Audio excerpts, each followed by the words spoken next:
नमस्कार। अब हम बात करेंगे शोध की जो विधियां हैं या शोध के जो उद्देश्य हैं उनको समझने का यहाँ पे प्रयास करेंगे। नाम सभी का हम जानते हैं, जैसे ऐतिहासिक शोध, दार्शनिक शोध, वर्णनात्मक शोध, प्रयोगात्मक शोध, आपका संप्रत्यात्मक शोध, अनुभवजन्य शोध। लेकिन है क्या ये, इसको शॉर्ट में रिवाइंड करेंगे हम। तो जब हम शोध के उद्देश्य के बारे में पूछें तो उसके उद्देश्यों के आधार पर 3 विधियां होती हैं शोध की, जो हमारी होती हैं मौलिक विधि, प्रयुक्त विधि और क्रियात्मक विधि। मीन्स मौलिक फंडामेंटल, प्रयुक्त अप्लाइड रिसर्च, क्रियात्मक आपका एक्शन रिसर्च। ये 3 उद्देश्य हैं।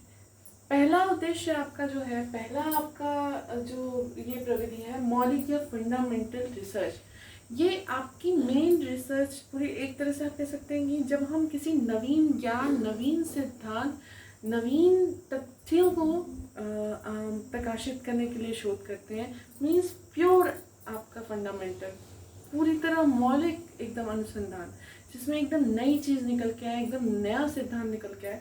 तो वो आपकी जो उद्देश्य होते हैं, उस उद्देश्य की पूर्ति के लिए जिस विधि से हम रिसर्च करते हैं, शोध करते हैं, वो हमारी मौलिक अनुसंधान या फंडामेंटल रिसर्च के अंतर्गत आता है। दूसरी जो विधि है हमारी अप्लाइड या प्रयुक्त विधि। जब उस फंडामेंटल जो आपका रिसर्च से जो फाइंडिंग्स मिलती है, हमारी जो सिद्धांत मिलते हैं, जो नई चीज़ मिलती है, उसके प्रयोग के मतलब जो सिद्धांत का प्रयोग है और उसकी व्यवहारिकता को बढ़ाने के लिए जितने रिसर्च किए जाते हैं, मतलब अप्लाई किए जाते हैं, मतलब मौलिक जो हमारे संप्रत्यय है उसका अप्लीकेशन करने के लिए जिस रिसर्च को, उसके एप्लीकेशन के उद्देश्य से जिस शोध को किया जाता है, वो हमारा प्रयुक्त शोध होता है, प्रयुक्त या अप्लाइड शोध। तो आपका जो दूसरा है ये इससे इंटरकनेक्टेड है, मीन्स आपका मौलिक से प्रयुक्त। अब तीसरा जो है क्रियात्मक या एक्शन रिसर्च। तो ये जो हम जमीनी स्तर पे काम करते हैं, जो दैनिक जीवन की जो समस्याएं या स्थानीय समस्याएं या तत्कालिक समस्याएं, उनको सॉल्व करने के लिए छोटे लेवल पे, मीन्स हमारे अपने लेवल पे जो रिसर्चेस करते हैं, और उसका सामान्यीकरण ज़्यादा पॉपुलेशन पे नहीं कर सकते क्योंकि सबकी अपनी अपनी प्रॉब्लम, उसका सलूशन भी अपना अपना हो सकता है।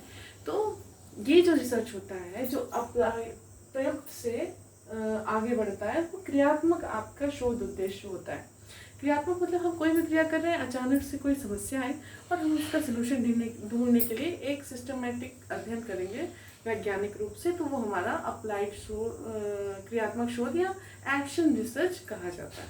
ये हमारे 3 उद्देश्यों के आधारित शोध होते हैं, मौलिक, प्रयुक्त एवं क्रियात्मक, फंडामेंटल, अप्लाइड और आपका यहाँ पे एक्शन रिसर्च।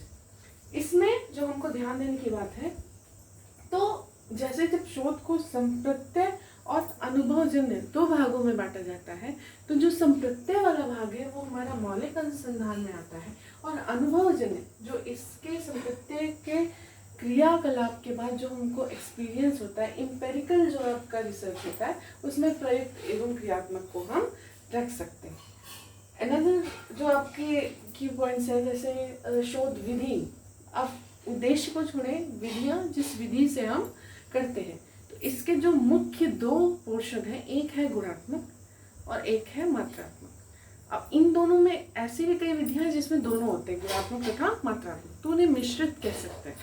तो गुणात्मक एवं मात्रात्मक शोध विधि के अंतर्गत 3 विधियां हमारी बहुत इंपॉर्टेंट होती हैं। एक तो ऐतिहासिक शोध विधि, दूसरा है वर्णनात्मक शोध विधि और तीसरा हमारा है प्रयोगात्मक शोध विधि। अब यहाँ से अगर हम इंटरकनेक्ट करें इसको, तो हम कर सकते हैं कि जो हमारा प्रयोग वाला है वो पोर्शन हमारा मौलिक शोध में आता है, और जो मेरा वर्णनात्मक है वो वाला पोर्शन हमारा प्रयुक्त में आता है। मतलब इसका उद्देश्य आपका प्रयुक्त होता है। ऐतिहासिक जो जितने भी हैं, इसको अगर हम रखना चाहें तो भी वो संप्रत्यय में रख सकते हैं, क्योंकि जितने भी हमारे पूर्व में घटित हमारे जितने भी घटनाक्रम होते हैं, जब हम उसको भविष्य में उसका प्रभाव देखने के लिए, बदलने के लिए, या वर्तमान में इसका प्रभाव देखने के लिए जितने भी रिसर्चेस करते हैं, वो सारे हमारे ऐतिहासिक शोध के अंतर्गत आते हैं। कि हम सीखते हैं अपने भूत से कि हमारे साथ क्या घटा, कैसे घटा, क्या परिस्थितियाँ थी, क्या उसकी अच्छी चीज़ें जो है उसको हम समावेशित करते हैं, और जो उसकी बुराइयां हैं उसको हम निष्कासित करते हैं। इसलिए हम जो ऐतिहासिक शोध करते हैं, इसी में आपके दार्शनिक शोध भी आते हैं। जितनी हमारी विचारधारा है, अगर उनसे संबंधित हम जितने भी अध्ययन करते हैं, तो ये गुणात्मक शोध का एक पोर्शन है जिसमें ऐतिहासिक विधि होती है। दूसरा जो है वर्णनात्मक। तो वर्णनात्मक जो हम कहते हैं डिस्क्रिप्टिव, ज़्यादातर हमारे रिसर्च डिस्क्रिप्टिव होते हैं। हम सर्वेक्षण करते हैं, सर्वे करते हैं, हम मतलब स्केल पे मापते हैं कि कितना आपका, कितने लोग सहमत हैं, कितने नहीं सहमत। ये सारे जितने भी आपकी रिसर्च मेथड हैं मापने वाले, ये सारे हमारे वर्णनात्मक में आते हैं। अब वर्णनात्मक को मिश्रित भी रख सकते हैं, क्योंकि इसमें कुछ पोर्शन के गुणात्मक और कुछ पोर्शन जो होते हैं वो मात्रात्मक होते हैं। और ये शोध हम जो डेली लाइफ की जितनी भी प्रॉब्लम्स हैं शिक्षा संबंधित, और उसका एक व्यापक समझ की सैंपल लेते हैं, मतलब जनसंख्या से सैंपल लेते हैं, और उस पर अध्ययन करके हम उसको सैंपल के थ्रू पूरी जनसंख्या पे हम अप्लाई करते हैं, सामान्यीकृत करते हैं। अगला जो हमारा क्वेश्चन है प्रयोगात्मक, तो एक प्योर मात्रात्मक भी होता है। मीन्स हम जब एक नियंत्रित वातावरण में, मतलब बिल्कुल डेविएट हुए बिना, अगर हम एक नियंत्रित वातावरण में कोई भी शोध करेंगे तो वो हमारा प्रयोगात्मक शोध होगा। उसमें जो चर होते हैं आपके, कई प्रकार के चर होते हैं प्रयोगात्मक में। तो जैसे इसमें एक होता है स्वतंत्र चर और आश्रित चर।